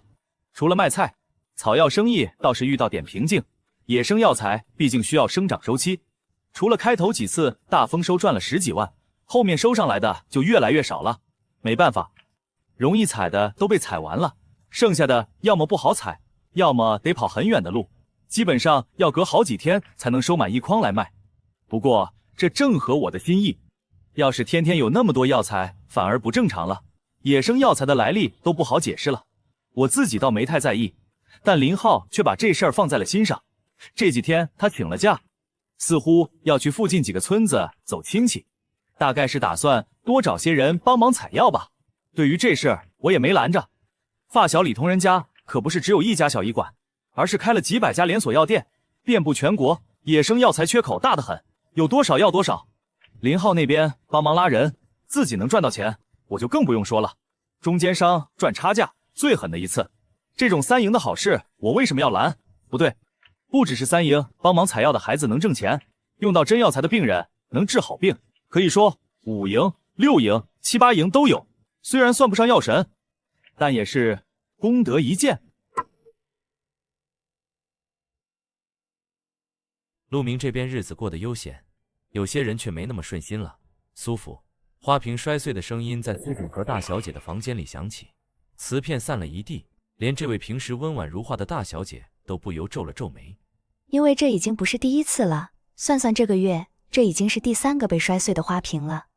最近这几天，他的丫鬟清雅不知道怎么了，跟丢了魂似的，梳头梳不好，洗澡水温调不对，就连端茶送水不是倒太满，就是泼出来，总之干什么都不对劲。清雅回过神，扑通一声跪倒在地。虽然我是小姐的贴身丫鬟，从小一起长大，但到底主仆有别，花瓶打了也就打了，不过是个物件。可我们做下人的本身也是主人的物件，和花瓶没什么两样。这么一来，下场如何全看主子心情了。哎，起来吧，清雅，我问你，你是不是心里有人了？苏锦和对清雅也不会太严厉。清雅是家生子，3代都在苏家为仆，一大家子都住在府里，毕竟是从小一起长大的情分，我对清雅也不会太严厉。但我确实很好奇，这丫鬟到底怎么了？家里有事，这个可以排除。清雅一家都在苏家，过得挺好。真有什么事，我肯定会知道。既然不是家事，那恐怕是心里有人了。这倒也能理解，15、16岁正是情窦初开的年纪，看上哪个年轻才俊也正常。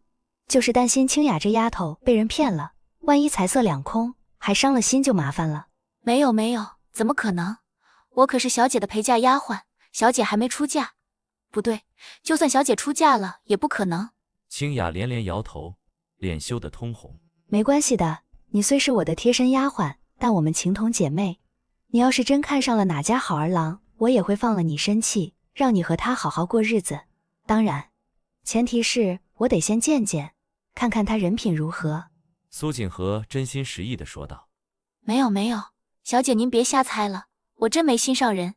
清雅越说脸越红。还说没有？脸都红得像熟透的果子了。让我猜猜，是刘伯家的小儿子？不太可能，你们要有早就有了。张家那小子也不对，长那样你也看不上，那就是府外的人。可最近我们也没怎么出门，该不会你看上那家酒楼的掌柜了吧？我一步步推测，越想越觉得可能。这些天我们唯一出门的一次就是去庙里烧香，那是个尼姑庵。一路上除了车夫，连个男人都没见到，唯一遇到的男性就是那家酒楼的掌柜了。想想年纪，看看样貌，还别说，除了说话刻薄了点，确实有让人一眼记住的资本，肯定是他没跑了。小姐，您扯哪儿去了？我怎么可能喜欢那个黑心肝的？清雅脸上的红晕退得干干净净，只剩下一脸纠结。要说吃那家菜之前，我可能还嫌弃那掌柜，但尝过他家的菜之后，我的想法就完全变了。那掌柜心是黑，但也不是全黑，至少那菜确实值那个价。真不是，真不是。清雅果断摇头。那你这些天魂不守舍的，到底有什么事不能跟我说？其实也没什么，就是想出府一趟，跟您请个假。清雅有些犹豫。这些天我翻来覆去睡不着，心里梦里想的都是再去吃一次那家酒楼的菜。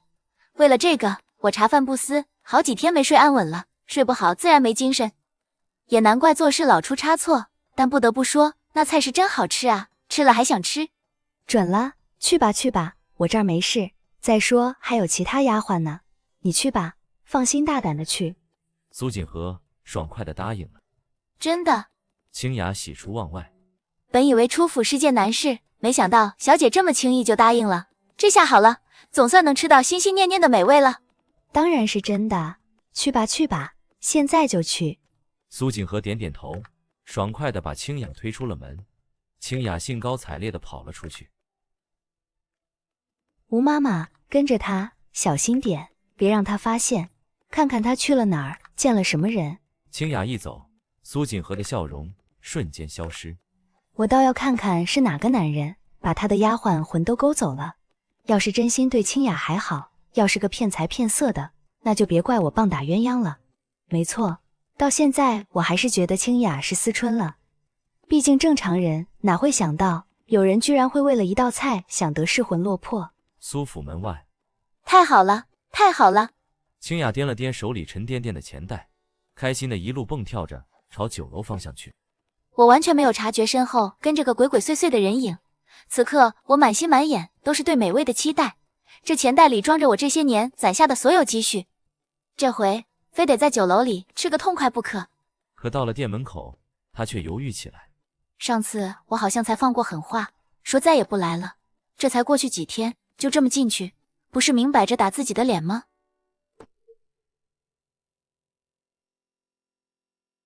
毕竟是姑娘家，脸皮还是薄了些。跟在后面的吴妈妈看到这一幕，更加确信了小姐的猜想。果然不出小姐所料，就是这个地方。门口这犹豫的样子，在我看来活像是小姑娘见心上人前的害羞，还不好意思进去呢。哎，还理头发，还往脸上扑粉。我愈发笃定了自己的判断。要知道这丫头平时从不打扮，今天居然花那么多功夫化妆，要说不是为了见男人，谁信呢？前头的清雅压根不知道吴妈妈内心戏这么足，要是知道，非得大喊冤枉不可。我往脸上扑粉，把头发弄散，纯粹是不想让掌柜认出来，不然多尴尬啊。他把头发理了理，脸上又铺了层香粉，掏出小镜子照了照，总算和平时不太一样了。清雅这才放心地收起镜子，慢慢走进酒楼大门。这位妹妹瞧着面善，哎，你不是上回那位坐马车的小姐的丫鬟吗？刚一进门，屋里就传来掌柜那熟悉又讨厌的声音。你怎么认出我的？我刚刚化的妆，连自己都快认不出了，居然一眼就被识破。这小楼掌柜也太可怕了吧！衣服都没换，我想认不出来也难啊。先不说这个，上回那菜你家小姐应该没吃吧？相比清雅的惊吓，陆明心里才叫发慌。这么多天不见，这丫鬟突然找上门，还弄成这副模样，该不会是他家小姐吃了预制菜吃出毛病，现在来找麻烦了吧？怎么办？要不拉她去现代医院洗胃？你怎么知道我家小姐没吃？听陆明这么问，清雅更吃惊了。我哪知道，这不是在问你吗？还好还好，你家小姐没事就好。我早说了，我家的菜不干净。听到没吃两个字，陆明顿时松了口气。只要他家小姐没事就好，没吃我家的菜，不管出什么事都赖不到我头上。你怎么这么小心眼？听陆明又提不干净的事，清雅气的眼泪在眼眶里直打转。不就是说了句不干净吗？至于记到现在吗？我哪里小心眼了？陆明郁闷，我觉得自己挺大度的。不就是上回说了你家不干净吗？我们礼也赔了，钱也给了，你怎么还揪着不放？清雅一边说一边抹眼泪，脸上原本就画得一团糟的妆晕开，活像个花脸猫。可我家菜确实不干净啊，吃了说不定会闹肚子。陆明无语了，这年头说真话怎么就没人信呢？你还说？清雅真急哭了。好好好，不说了不说了，你家小姐没事就行。既然她没事，你来干嘛？小姑娘一哭，陆明总觉得自己像个欺负人的怪叔叔。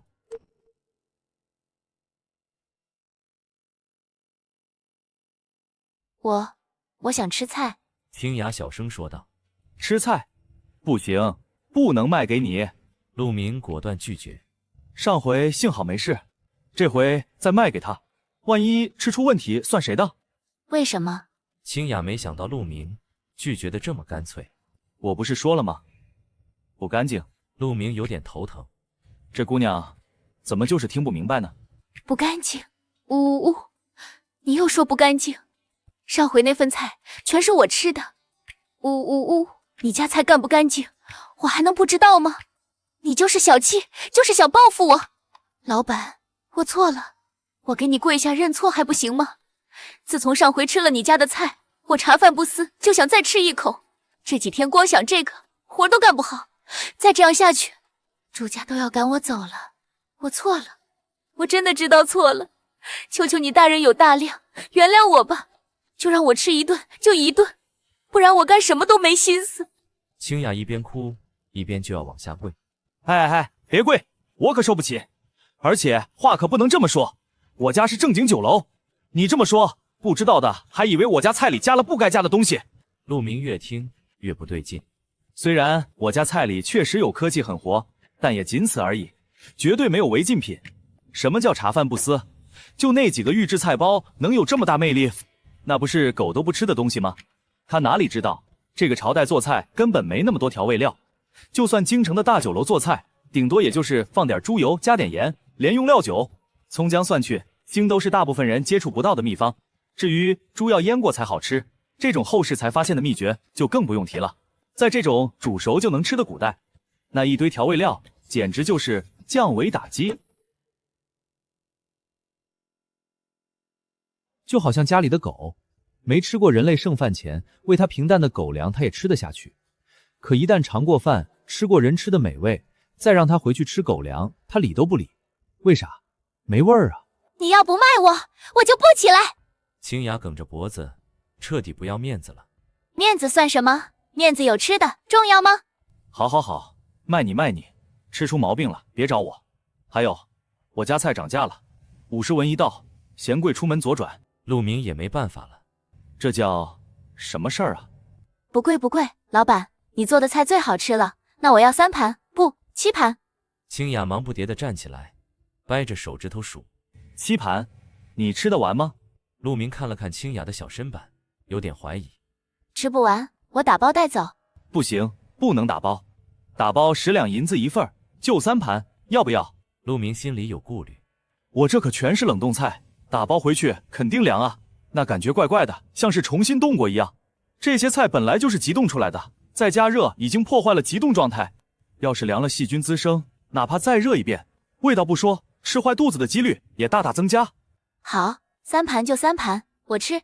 清雅哪还敢挑3拣4，有的吃就不错了，大不了多求求小姐，多放我出来几回。这地方离得不远，完全能跑过来。行，等着。陆明回到厨房，又是熟悉的3分钟。丁，糖醋里脊、回锅肉3道菜应声出炉。哇，太好了，太香了，谢谢老板。菜一上桌，清雅就迫不及待地大口吃起来，看得陆明直摇头。回锅肉太油，热量爆炸，宫保鸡丁，鸡丁过了油，用的还是番茄酱，这做法一点也不正宗。糖醋里脊更别提，芡勾的那么厚，影响酥脆。就这3道菜也能叫好吃，一看就不是真懂吃的人。香，真香。一顿饭，清雅足足吃了半个时辰，这才心满意足地离开。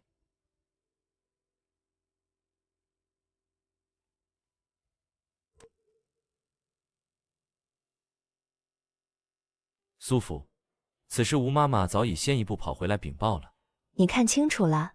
苏景和一边拨弄着手里的佛珠，一边问道：“我看得清清楚楚，清雅出了府门就直接往那酒楼去了，手里还攥着个鼓鼓的钱袋。临进门前特意打扮了有一炷香的功夫。哎呦，那粉扑的跟不要钱似的，头发也是理了又理。进了酒楼一待就是半个多时辰，等再出来，整个人头发都散了，钱袋明显瘪了下去，脸上笑的那叫一个开心。我看呐，和小姐您猜的一样，这小丫头8成是心里有人了。”吴妈妈把看到的情况一五一十的说了。你确定不是去酒楼吃饭？哪能呢？哪有一个人吃饭吃半个多时辰的？谁家吃饭前还要打扮一炷香时间？再说了，清雅也不是贪嘴的丫头，以往她可是最克制的，饭都不肯多吃一口。吴妈妈连连摇头。行，知道了，下去吧。对了，去查查那掌柜的底细，看看什么来路，是真心还是骗钱。要是骗钱的，呵呵。苏锦和眼中闪过一丝冷光。吴妈妈退了下去。吴妈妈刚走，清雅也回来了。清雅，出门一趟，心情挺好。苏锦和仔细打量着清雅的脸，这脸上明显有擦洗过的痕迹，还有些粉粘在发丝上，身上浓浓的脂粉味更是印证了吴妈妈的话，这小丫头是打扮过的，只是回来又洗掉了，但她脸上的笑容却是藏不住的。嘿嘿嘿，小姐，您放心吧，我以后不会再犯错了，一定好好干活。清雅没正面回答，只是嘿嘿傻笑。今天去做什么啦？吃饭，就上回那家酒楼。清雅叽里呱啦说了一大堆。可我又哪里会信？吃个饭能高兴成这样？吃个饭能吃那么久？吃个饭还要涂脂抹粉？鬼才信！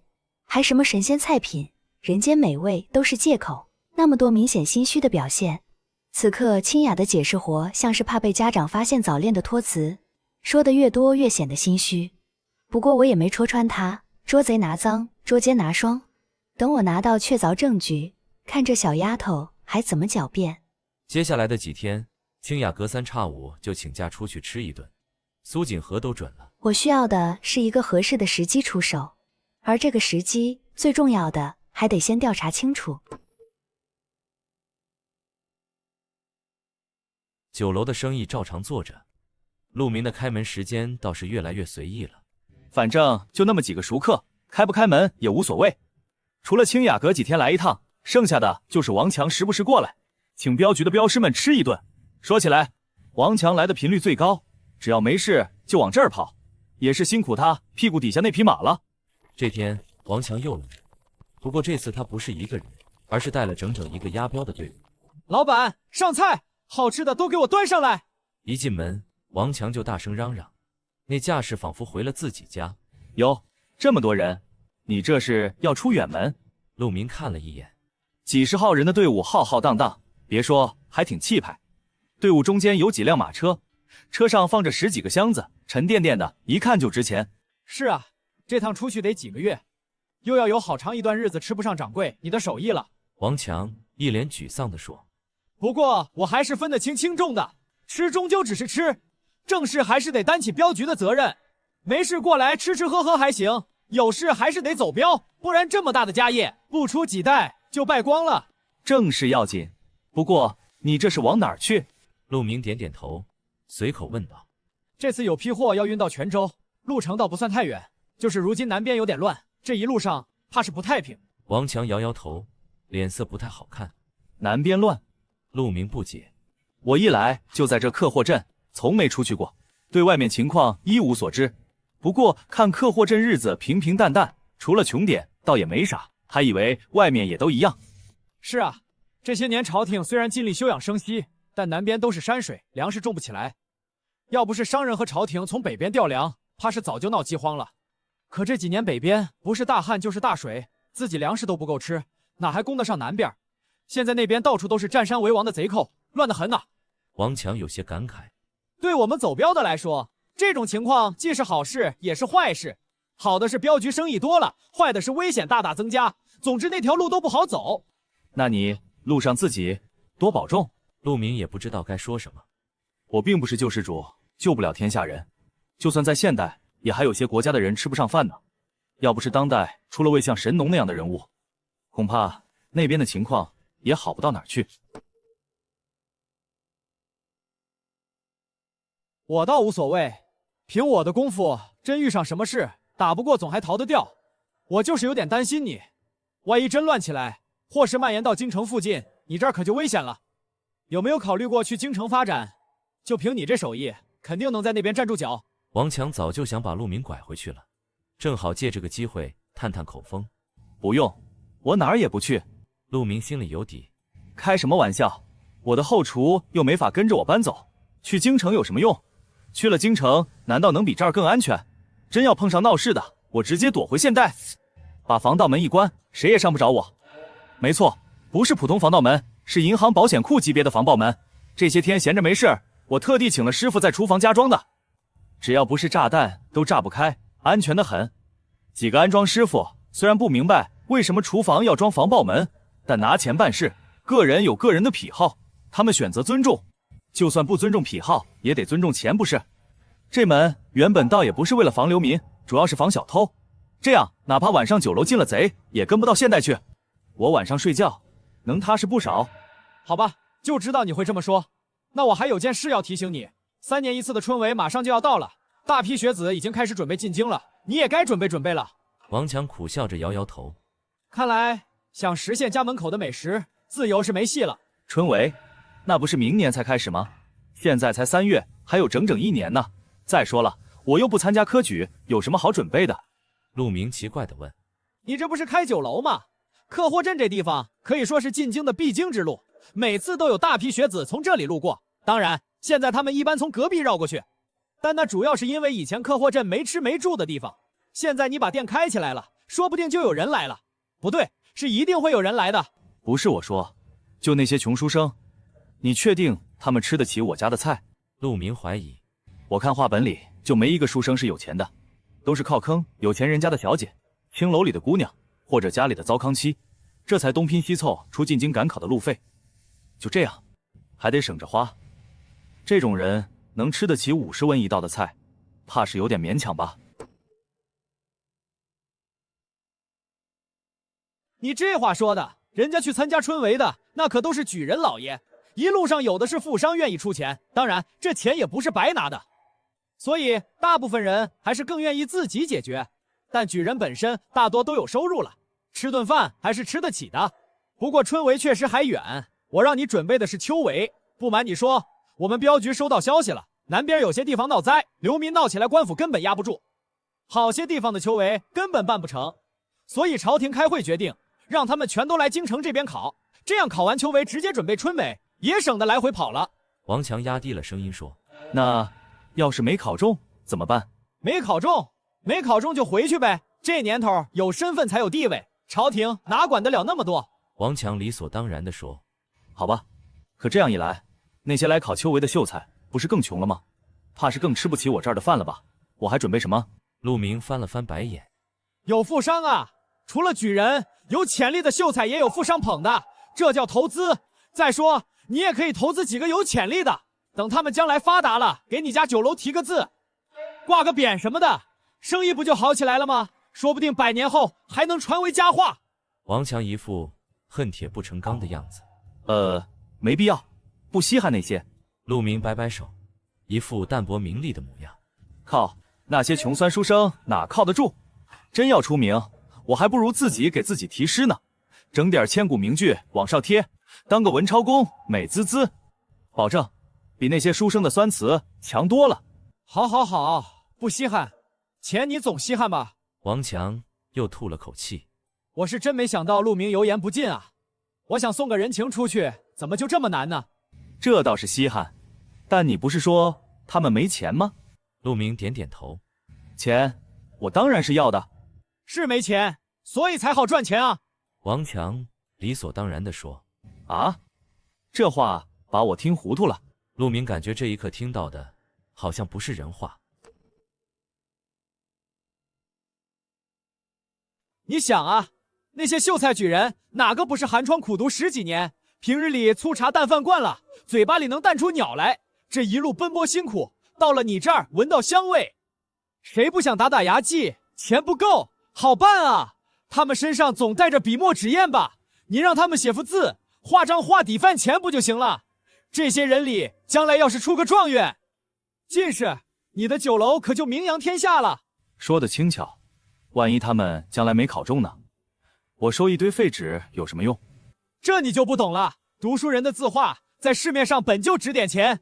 再说了，我帮你把关，我在京城混这么多年，哪家书院厉害，哪些学子有名气，我心里门清。你只管收，我来鉴定，保准亏不了。两人正说着，门外忽然传来一阵喧哗，几个书生模样的人正围着清雅拉拉扯扯。清雅满脸通红，抱着钱袋往后躲。姑娘行行好，我们几个赶路盘缠用尽，已经1天没吃饭了。姑娘一看就是心善之人，可否施舍几文钱，让我们买个馍馍？我没钱，你们走开。清雅急得直跺脚。我今天可是来吃饭的，哪想到会被这群穷书生缠上。陆明皱了皱眉，推门走了出去。几位，欺负一个小姑娘，不太合适吧？掌柜的见谅，我等实在是……哎，为首的青衣书生叹了口气，拱手作揖。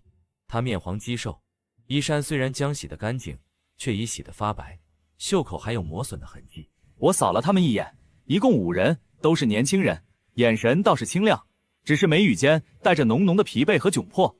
进来吧。掌柜的，我们可能付不起太多钱，先吃饱再说。陆明转身进了店，几个书生面面相觑，犹豫了一下，还是跟了进去。清雅也趁机溜了进来，躲在陆明身后。大堂里，王强正悠哉悠哉地喝着茶，见到这群书生，挑了挑眉，没说话。陆明进了厨房，不一会儿，5碗热气腾腾的白米饭，外加1大盘宫保鸡丁，1大盘回锅肉端了上来，菜量比平时足了不少，香气瞬间弥漫开来。几个书生的眼睛都直了，喉结上下滚动，却还强撑着礼节。掌柜的，这太破费了，我等吃吧，这顿算我请，不过有个条件。书生们立刻紧张起来。吃完之后，每人给我写幅字或者画张小画，题材不限，但得用心，写得好，以后来吃饭可以继续用字画抵一部分饭钱。当真？书生们又惊又喜。写字画画对我们来说不算难事，若真能抵饭钱，那可是天大的好事。自然当真，不过若是胡乱应付，可就没有下次了。书生们连连保证，再也顾不上矜持，道谢后立刻狼吞虎咽起来。那风卷残云的架势，比王强当初有过之而无不及。王强在一旁看着，冲陆明竖起了大拇指。陆掌柜，高明啊，这就叫放长线钓大鱼。陆明不置可否。我只是觉得这些年轻人不容易，能帮一把是一把，顺便也试试王强说的路子。饭后，几个书生果然信守承诺，向陆明借了笔墨。或许是因为那顿饭吃得无比满足，又或许是感念陆明的善意，他们写得格外认真。青衣书生画了一幅墨竹，挺拔遒劲，风骨凛然；另一个沉默些的书生写了一幅陋室铭，比例浑厚，颇有气象。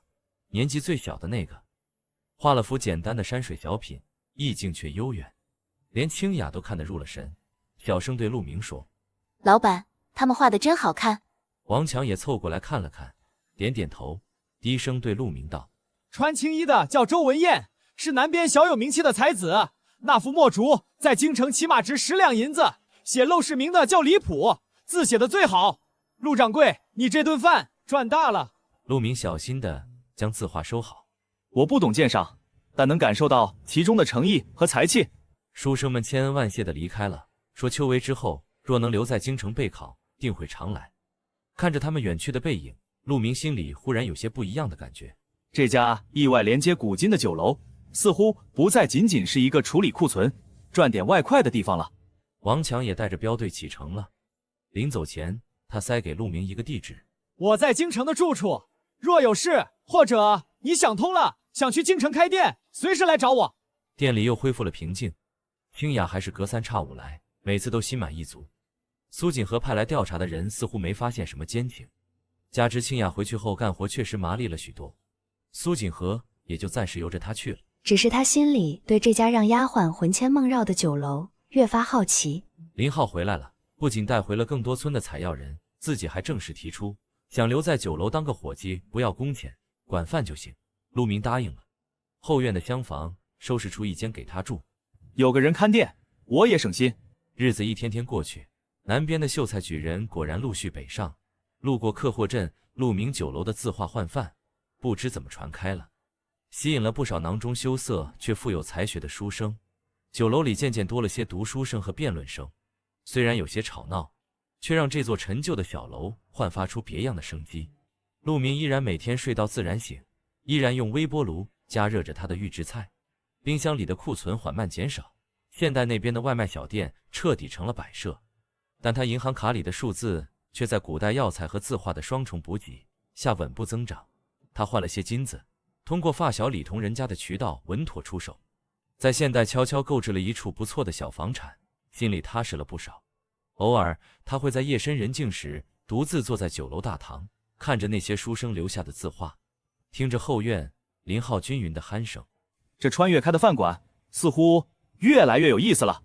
微波炉还在嗡嗡作响，冰箱里的预制菜依旧堆得满满当当。传奇或许才刚刚开始，而陆明这个凭科技与狠活混成传奇的掌柜，他的故事在这古今交错的时空里，正悄然翻开新的篇章。